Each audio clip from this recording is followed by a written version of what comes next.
Assalamualaikum anak-anak. Waalaikumsalam, Ibu.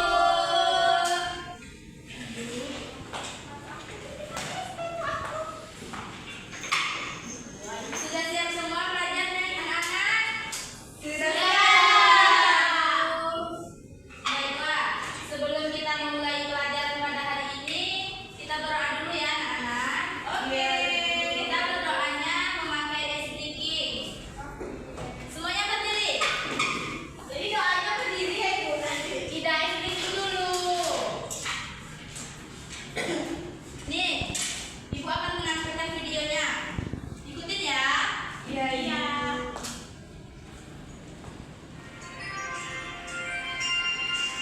Tangan ke atas menggapai bintang, tangan ke samping burung yang terbang, tangan ke depan ikan berenang, duduk yang rapi siap berdoa. Berdoa dimulai.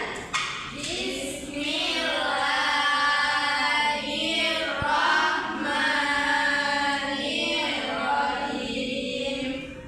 Rabbi shrah li sadri wa yassir li amri wahlul 'uqdatam min lisani yafqahu qawli.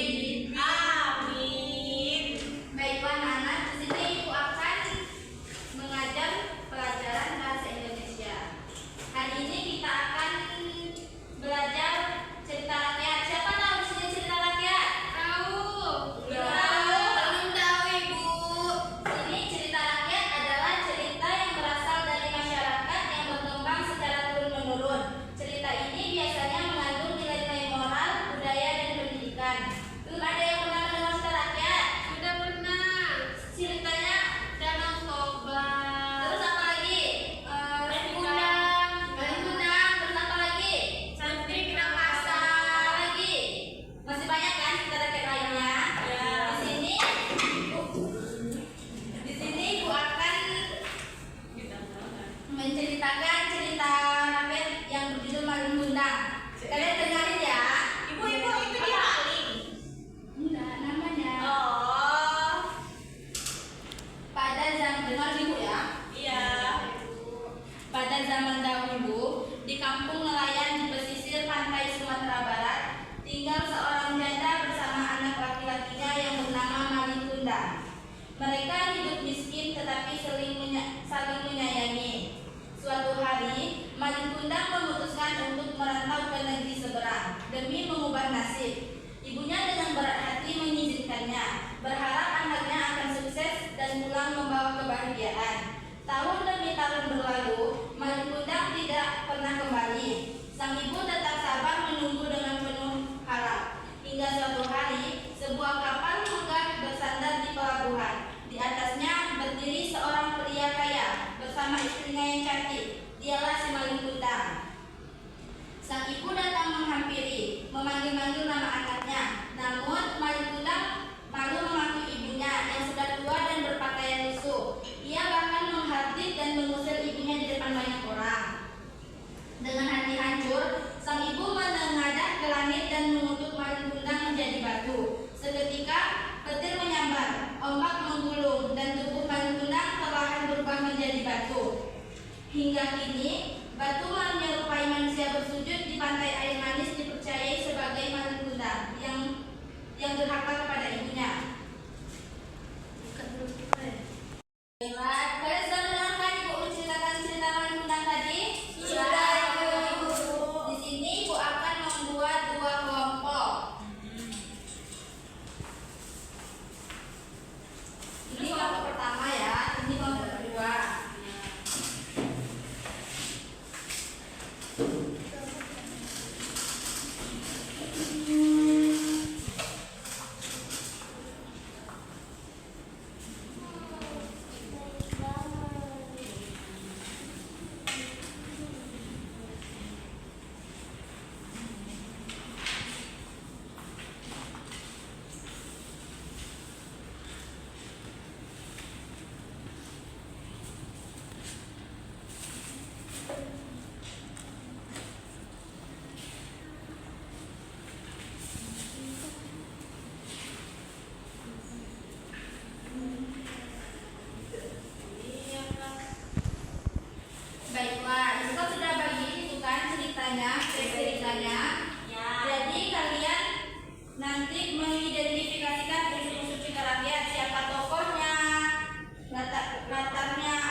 Rubiah menangis dengan hati pilu. Mandi Rubiah berdoa kepada Yang Kuasa. Langit yang tadinya cerah berubah menjadi gelap. Kapal Malin karam dan hancur.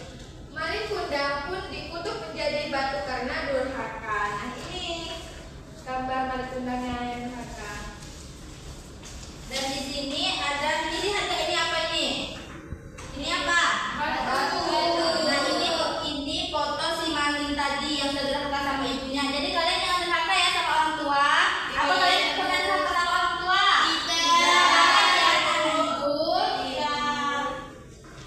Jadi di sini Bu ingin bertanya. Di dalam cerita rakyat Malin Kundang tadi, tokoh dalam ceritanya siapa? Tokoh utama dalam ceritanya? Tempat durhakanya di mana? Di pantai. Pantai. Sumatera Selatan. Sumatera Barat. Padang. Iya, betul semuanya cerita. Tapi di mana Bu? Sumatera Padang ya? Padang itu. Sumatera Barat sih ya, Padang. Sumatera Barat. Siapa yang bisa menyampaikan pesan moral dari cerita rakyat tersebut? Aku. Siapa yang bisa kasih hadiah? Saya. Aku. Ya, maju ke depan.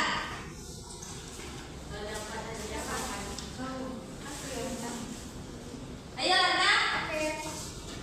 Nah, jadi pesan moral dari Malin Kundang ini adalah hormatilah dan sayangilah orang tua. Karena doa dan restu adalah berkah bagi kami.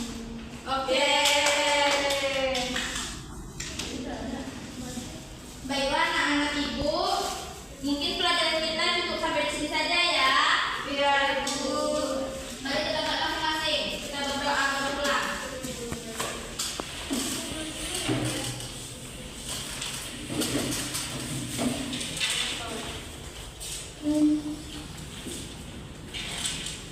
Berdoa dimulai.